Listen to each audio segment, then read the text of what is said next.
몽골에 와보니 한국에서처럼 Монгол ирээд хартал Солонгостой адил ходоод болон улаан хоолойн өвчлөлтөй хүмүүс их байсан. Улаан хоолойн өвчлөлөөс сэргийлий гэвэл арих, тамхи, кофе, өөх тус ихтэй хоолноос татгалзах хэрэгтэй. Мөн хоолой идчихэд шууд хэвтэхгүй байх нь маш чухал.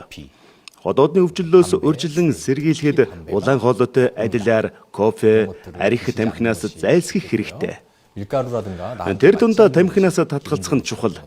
Бас тослог, шарсан хуурсан хоолноос аль болох татгалзах нь зөв.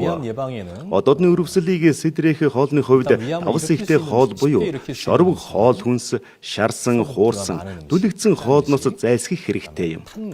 Урьдчилан сэргийлэх үүднээс 2 жилд нэг удаа ходоодны дуранд харуулах хэрэгтэй бөгөөд одоодны хурд хавдраар өвчлөх магадлал өндөртэй хүмүүс бол жилд нэг удаа тогтмол харуулж урьдчилан сэргийлэх нь чухал.